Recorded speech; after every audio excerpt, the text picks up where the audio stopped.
Hi, my name is Iain Chapple and I'm one of the executive board members of the EFP and also one of the advisors to the Economist Intelligence Unit, the EIU, on their white paper, Time to Take Periodontitis Seriously. We commissioned the EIU to undertake this independent research study on the economic and societal costs of periodontal diseases because of concerns over the fact that periodontitis, along with dental caries, have remained for at least 15 years the biggest cause of years lost to disability, according to the Global Burden of Disease studies. Also, the prevalence of periodontitis hasn't really changed in the last 25 years. Now, it's incredibly challenging to undertake this analysis for a complex disease like periodontitis, and that's why we needed an expert group like the EIU to look at the economic and societal costs and to provide us with their appraisal of that.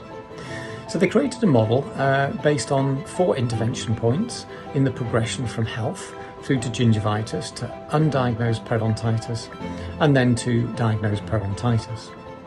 And the analysis was undertaken in 6 European countries, in Germany, France, Italy, Spain, the Netherlands, and the UK, using contemporary data obtained from the healthcare services in those countries and also from expert advisors.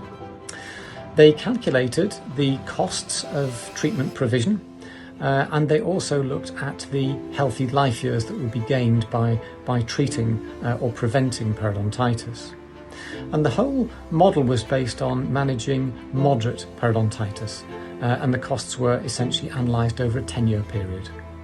They had 5 scenarios set for that 10-year period. The first scenario was business as usual, in other words, carry on the way we are, and that was the baseline scenario against which everything else was calculated. They then looked at other scenarios, the 2 most relevant ones probably being preventing incident or new cases of gingivitis through home care by patients, and also 90% of periodontitis being diagnosed and managed. Business as usual cost was large, ranging from 18.7 billion euros in the Netherlands across the 10-year period to 96.8 billion actually in Italy over that 10-year period.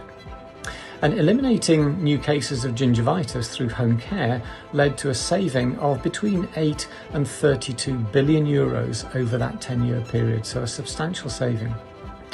Their data demonstrates clearly that by far the biggest return on investment, in other words, the health gain in relation to the costs of managing the condition, came from managing gingivitis and preventing those new cases of gingivitis.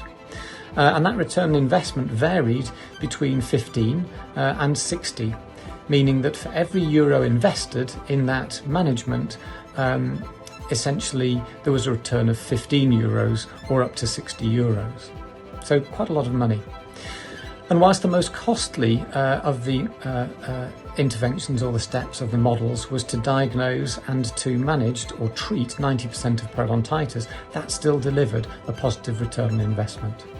So the conclusion is that patient-centred home care is by far the most cost-effective way of managing periodontitis, but also professionally diagnosing and treating periodontitis is also cost-effective and brings a significant return on investment.